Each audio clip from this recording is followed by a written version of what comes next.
আজকে বানাতে চলেছি ঝিঙে দিয়ে পোস্ত। তোমরাই তাহলে দেখে নাও, বেশি আর কথা বলবো না।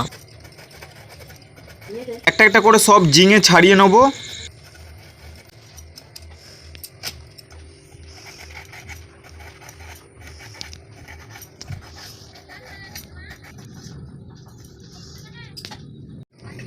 ঝিঙেটা প্রথম দু চালা করে তারপরে ছোট ছোট করে পিস করে নেবে, এরকমভাবে দেখে নাও।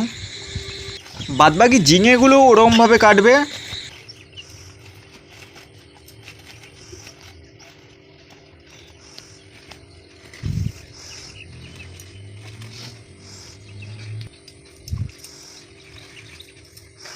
লঙ্কাটা পাশে রেখে এবার পেঁয়াজটা উঠিয়ে পেঁয়াজের ছালটা ছাড়িয়ে নেব।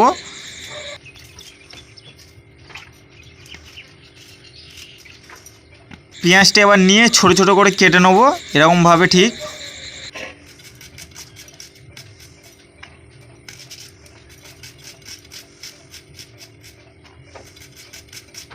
পেঁয়াজটা কাটার পর এবার লঙ্কাটা কাটবো। লঙ্কাটা দু চালা মাঝখান থেকে করে নেবো, এবার আবার মাঝখান থেকে কেটে নেবো।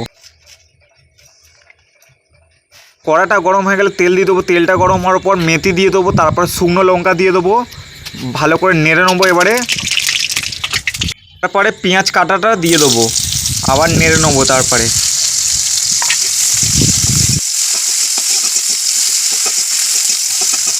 কিছুক্ষণ নাড়ার পরে এবার লঙ্কা কাটাটা দিয়ে দেবো। এই লঙ্কা কাটাটা দিয়ে দিলাম, আবার নেড়ে নেবো।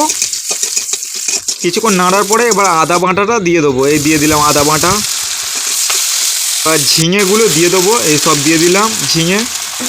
এবার নেড়ে নেবো। তারপর অল্প নেড়ে এর মধ্যে নুন দিয়ে দেবো। এই নুন দিয়ে দিলাম, হলুদ দিয়ে দিলাম,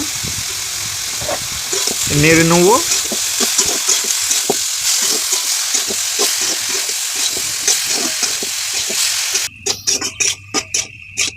পুরো দেখতে পাচ্ছ তেলটা পুরো শুকনো হয়ে গেছে, তো নেড়েই যাচ্ছি। এবার কাঁচা লঙ্কার পোস্তটা বেটে নেবো। এবার ভালো করে পোস্ত দিয়ে দিলাম, এবার বেটে নেবো।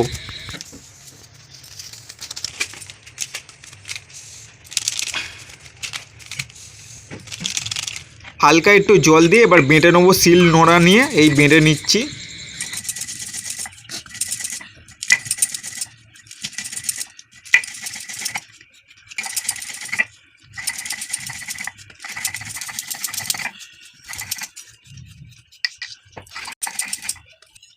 এবার বাটার পর পোস্তটা উঠিয়ে নিলাম বাটির মধ্যে।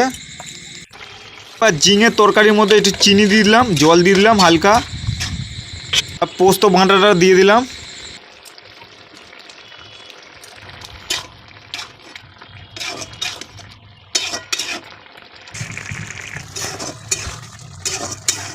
কিছুক্ষণ ধরে নেড়েই যাবে।